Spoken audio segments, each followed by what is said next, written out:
And then that snake, that bloody snake, it was the final straw. I said, that's it, I'm done, I'm out of here. Hello everyone, I have stopped in this beautiful place to give you a quick update on what's been happening in the last week. Most of you might know that last week I had a melanoma removed from the top of my leg. It was a stage 2 melanoma and it was pretty big. And at the time I had no problems with it, and really all I was concerned about was how quick can I get back to the gym. I'm going to show you a photo of what the scar looks like 7 days down the track. I will tell you when to close your eyes, and I'll tell you again when to open your eyes if you don't want to look at. So get ready, close your eyes now. Open your eyes now, the photo is gone, and if you had a look at it you'll see that it's actually healing really nicely. That's 7 days, and it'll be another 7 days before I go back to the doctor to get the stitches out, so it should be looking pretty good by then. It is still quite sore on Sunday, so that was Tuesday, Wednesday, Thursday, Friday, 5 days into it. I hurt it quite badly. I leaned on my leg with my hand right on the incision, and holy crap did it hurt. Made me feel quite sick. It hurt so much, so that sort of slowed me down a little bit. I didn't get to the gym on Sunday for my afternoon Sunday sesh. I've got ants on me. I was optimistic that I'd be able to do that, not for a big gym workout, just to do some upper body stuff. But yeah, look, I just couldn't make it. After hurting my leg on Sunday morning, it just really drained all of the energy out of me. And actually, speaking of energy, I found that for the few days after having the melanoma removed, I was so exhausted. I had like a huge sleep every afternoon for the next 3 days in a row. So that put the sleeping pattern out. The eating habits weren't great. I started off pretty good, but as the days went on, I just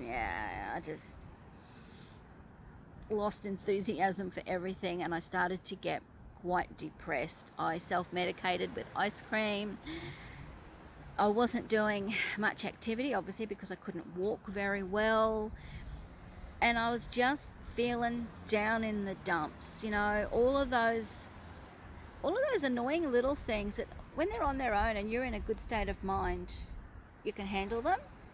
But when you're not feeling great and they all come at once, these little things just snowball into this great big thing. And I've had a week like that.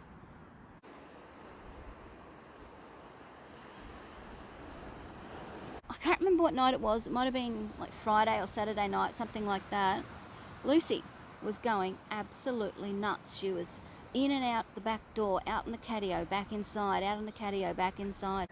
So I said, righto Lucy, let's go and have a look. So I grabbed the torch and I went outside and I had a look, and here is this snake crawling through the vine on the fence.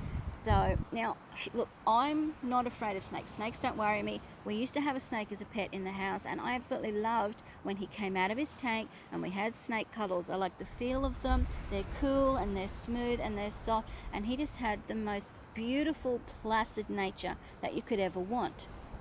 However, a 6-foot snake, when it's from the wild and it's hungry and it's coming up for a hibernation season, it's called brumation when it's reptiles, just for curiosity, but yeah, it's starting to look for food to get ready for brumation for the winter. Yeah, I don't really want that 6 feet from my back door. Lucy hasn't been outside since. She doesn't even go out onto the catio.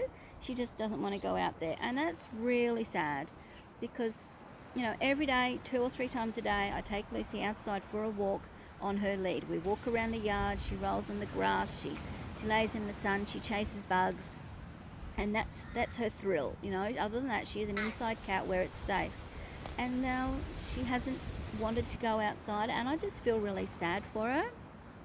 And it's also it's freaked me out that, you know, I'm out in the garden a lot, digging around, pruning and doing all sorts of stuff, and to know that that snake is living in the vine on my fence, it could have gone away.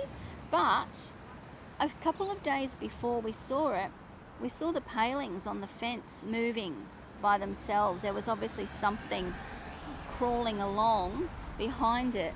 So I'm thinking it lives behind the fence, and I'm weirded out. And all of a sudden, I've had enough. I don't want to live in that house anymore. I want to do what I always wanted to do, and that's live in a nice unit with a balcony, with a view, something like this. We lived in a unit with a view like this for about 12 months back when Connor was 10. And as nice as it was at 10 years old with a wild boy like mine, it just wasn't working. We had to go somewhere where he had a yard and parks and neighbourhoods close by. So we sold the unit and moved back to a house, and it's been great. I've loved it. I've been there for 18 years and I love it. But now that there's a snake in the vine, I think I want to move again.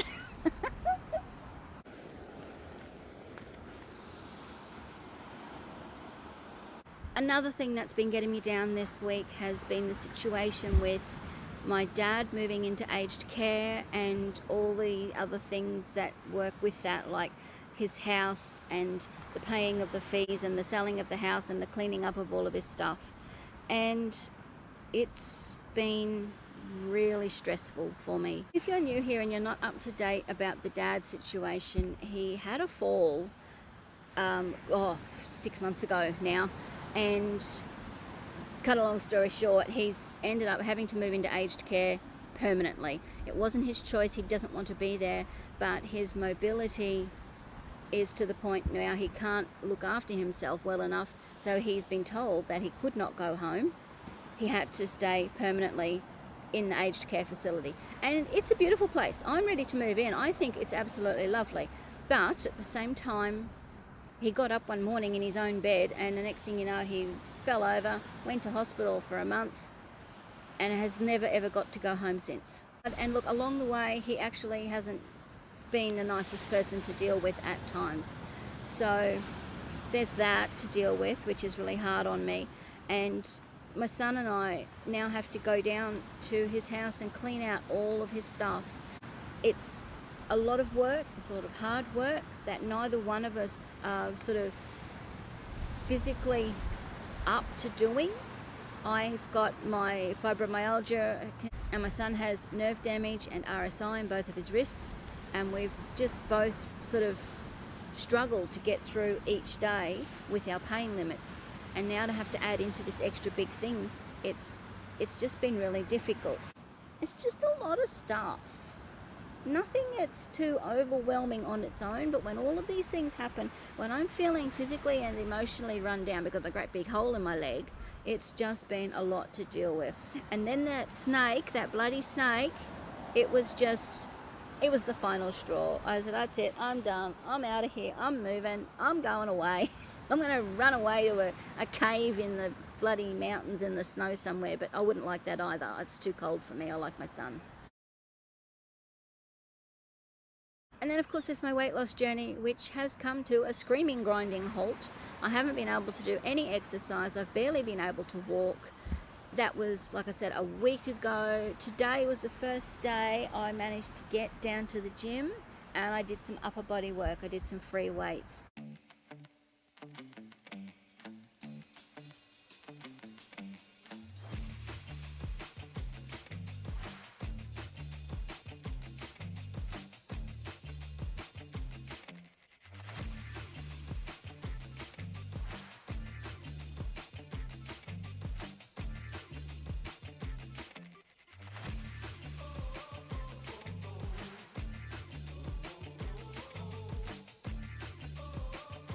Oh, it was so good. And like I said, it wasn't for anything physical.